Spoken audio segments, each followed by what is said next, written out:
woke up this morning and looked in the mirror and remembered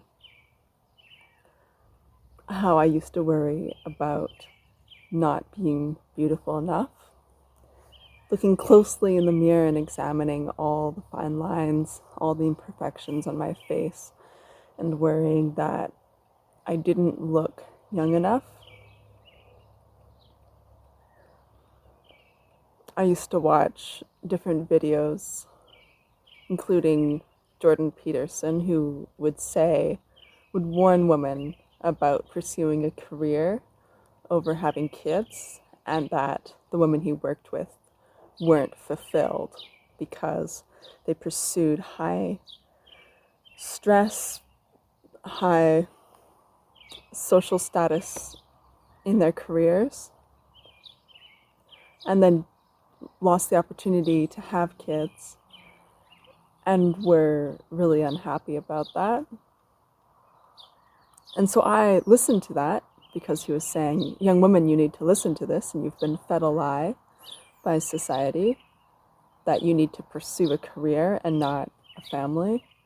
And so I was really stressed about this because I'd never met someone, and I was afraid that if I didn't look young enough, that I wouldn't be good enough. Because there were also videos that criticize women for not choosing someone early enough, but that there was never anyone who would have been a good choice for me.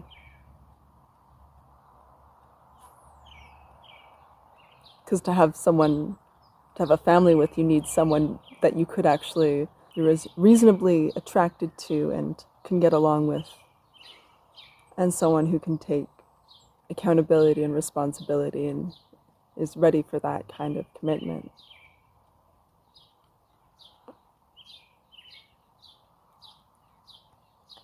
That's not the root of the issue. Even before that, before listening to any of those videos, I still felt this lack within myself that is common amongst young women and women in general. This sense of insecurity around physical appearance. And this morning, you could say I said or I heard a voice, like it's not clear. If we ascribe an I to it, it seems as if the I has control. And there's a certain extent where this I, this construct of an identity, doesn't have control. Once your identity moves beyond just the singular identity of this body and these stories and these patterns, and can feel the expansive nature of who you are, is more of an aspect of consciousness rather than just a singular body. So Jordan Peterson saying these women weren't happy or satisfied with their lives because they realized they would have preferred having children. But how do you know that? Sure, they weren't happy or satisfied with their jobs, which were primarily structure, focus, achievement oriented, which maybe didn't align with who they are as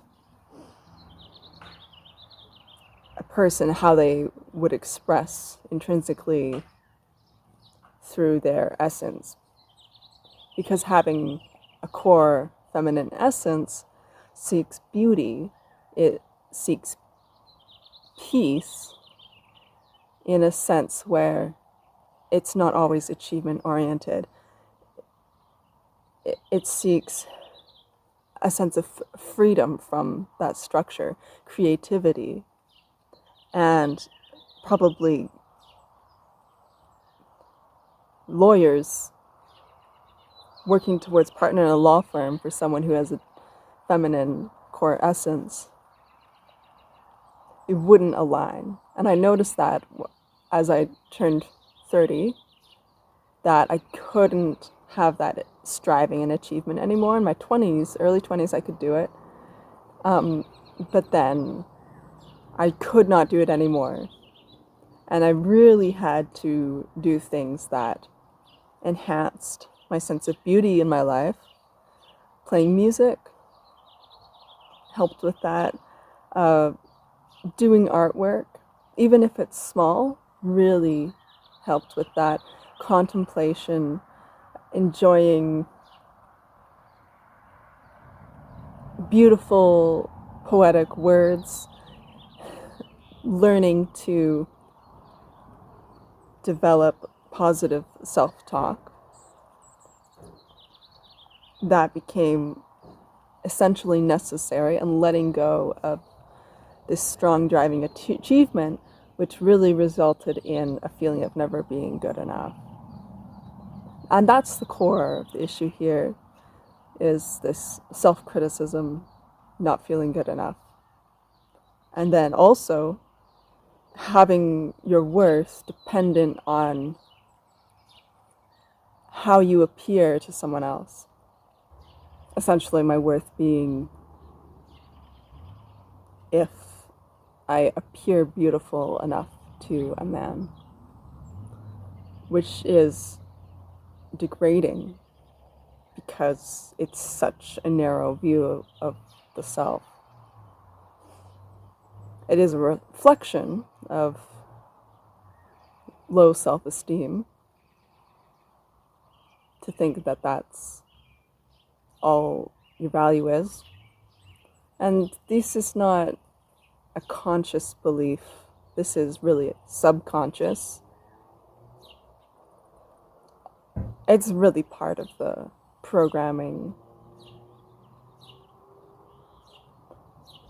To describe it, in essence, it's not something you can convince yourself of, that I'm good enough or I'm worthy or my value means more than just how I appear to someone else.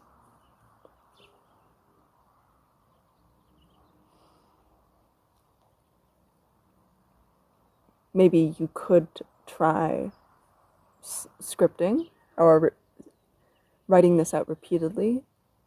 That could work.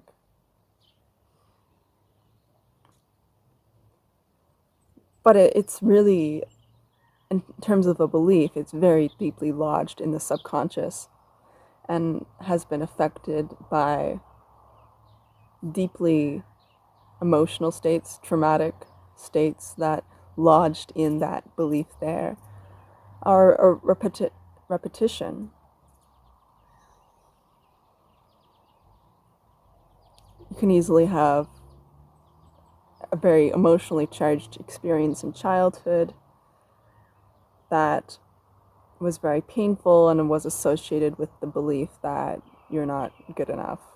And that's enough. You can always tell what these beliefs are by what your habitual thought patterns are that come up and your way of thinking.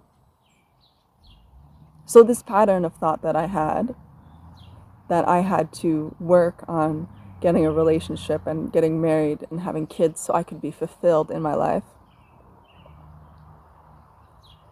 it's quite destructive. If you continue to believe it and live like that, it's completely negating your full and complete value. And since then, since I've started to realize that my value is so much more than that, that is so insignificant, I felt less judgment towards myself and less judgment towards other women too, because I was judging myself for my beauty and youthfulness and judging other women too.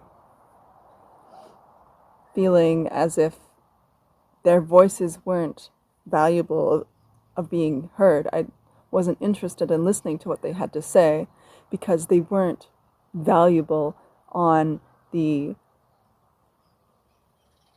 dating market or marriage market according to this singular definition of beauty,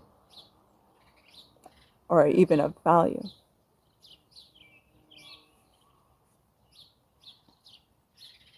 When I looked in the mirror this morning and I remembered this feeling of worrying about not being beautiful or looking young enough to ensure my long-term happiness, my happiness was riding on this, on my beauty, because this guy had said that that's what makes women happy. And if they don't, they're miserable. Which is stressful. It's no surprise women are so stressed about their appearance. And so then I heard a voice that said, you will always be beautiful enough. And that's a thought. It's not something that I necessarily generated within it myself. It just arose. And that's what persistent work on being present with all your painful feelings, taking the time to journal, identify what thoughts are coming up that are really this awful self-critic, and inner negative self-talk. Taking the time to develop a positive self-talk within your mind, within yourself.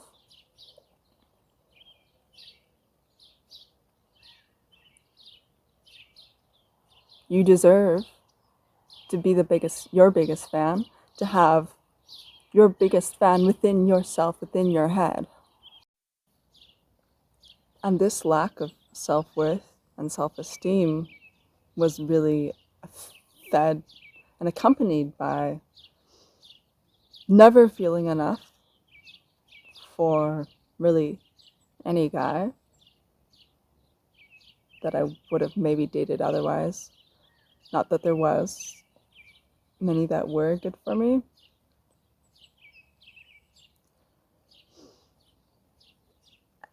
And it was quite painful because everything that someone else did could be interpreted as validating that lack of self-worth. I'm sure you've felt that at some point. I had so much desperation for a relationship, and a lot of it was centered around value, my personal value, feeling good enough, wanting that external validation. And it's been a very painful process.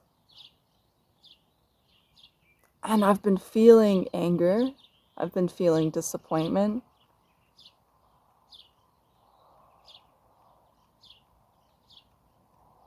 Because no guy could give that to me.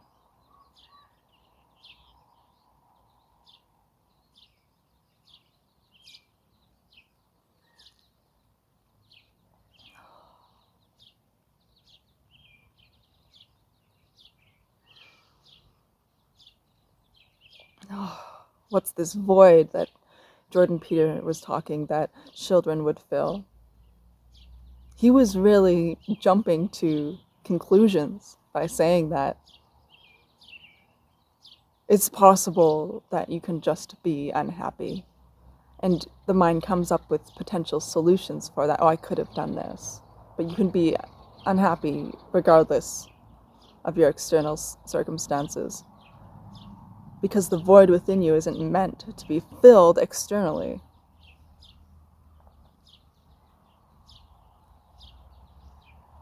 That void is a clue, it's an indicator that you're not just this smaller self who's trying to achieve these goals, who's trying to achieve happiness by chasing something external. Is to lead you towards the realization that you can merge with this moment, that You are consciousness itself that is experiencing a human body, that is experiencing the world around you. And this is a magical phenomenon. It's a magical process to realize you've never really been seeing the world you live in. You've been living in states of abstract concepts and ideas.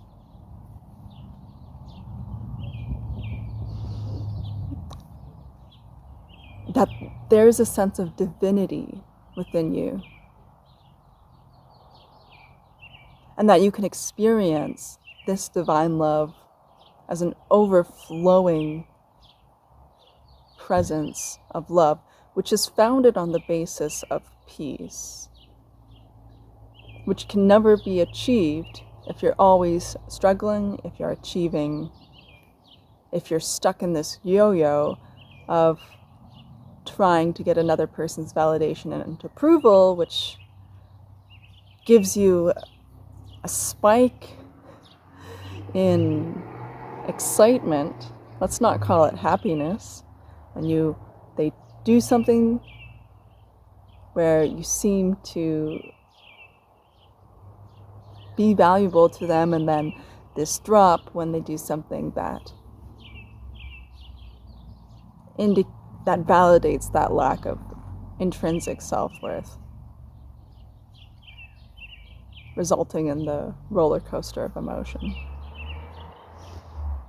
That can be very addictive, but learning how to decompress from that, emotionally regulate, find a stable sense of peace and balance, that is so much more fulfilling.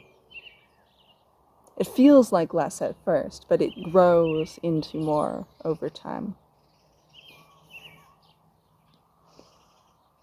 Like how a healthy marriage will grow in love over time, this sense within yourself will grow over time as you nurture it.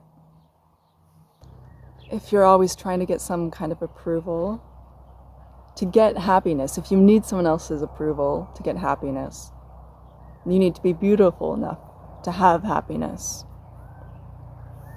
Oh, it's such a painful state of existence. And I feel this freedom, I feel this peace.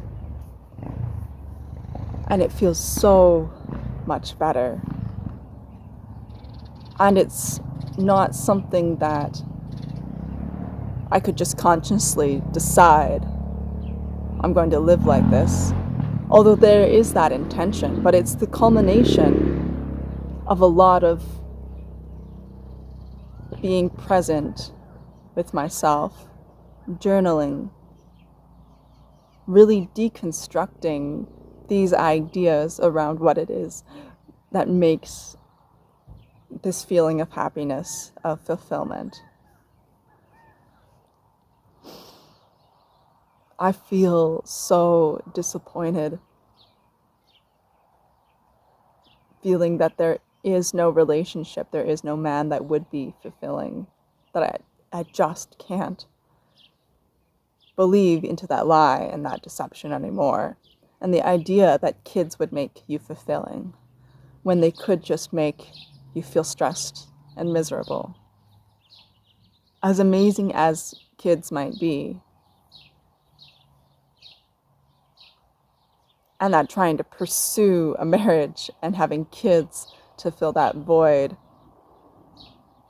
is a delusion.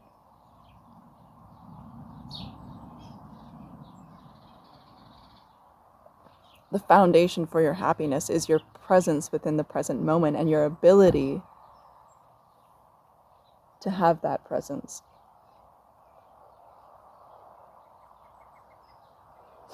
Your awareness of your divine self, of your connection to the divine, and your ability to connect to that deep sense of love, that deep sense of peace, your ability to inhabit that space.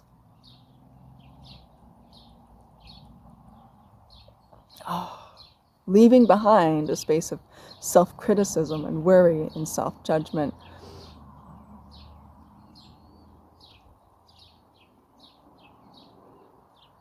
Nothing external can do that for you. And there is this refining fire that your external circumstances can push you through to bring you to that place. Not that you necessarily have to be thankful for it while you're going through it. But if deep, true happiness is something that you desire, God will give it to you. And you can either resist the process of letting go of the pain of these beliefs about what makes you happy,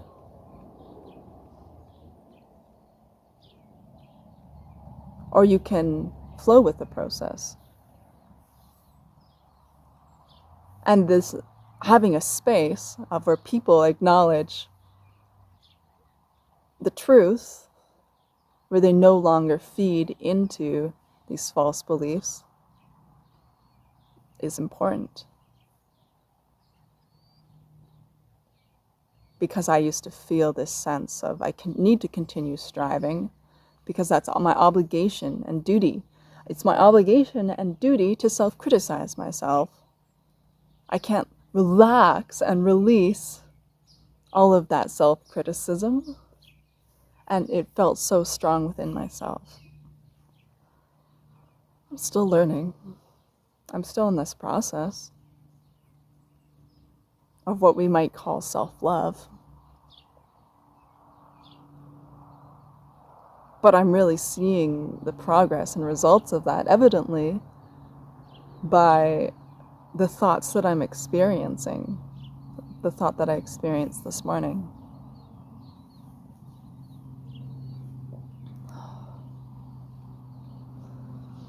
If you're willing to let go of the paradigms that are so entrenched within our psyches and our collective psyches that make up society, that reinforce each other, you can find deep, true happiness and peace in your life. That is phenomenal. You can spend your life living within joy, creativity, wonder. You can live in this evolving journey of discovering your beauty and your divinity. And the feminine has so much beauty, has so much divinity. You can live in a state where God shines through you as this blinding light. People who live like this, you can see it. They've dropped everything that's blocking the light within them. And yeah, self-criticism is what completely going to block you from living in this authentic expression of your divinity. The true authentic self that you are is this consciousness. It's this divine consciousness. And that can express through you to greater and greater degrees the more you shed and release this patterning and programming. All these subconscious beliefs that you're not good enough, you're not worthy. The true you is good enough. It's worthy. It's even more than that. It is so powerful. It has the ability to shape the world. The ability to imagine and create through your imagination. Because if you decide, I don't want to live like this anymore, you set a new expectation, a new standard for yourself, just in how you treat yourself, in what you want to see in your life. You raise the bar for everyone else around you. And that's how we create change, internally through ourselves. It's not a superficial change, it's a very deep internal change.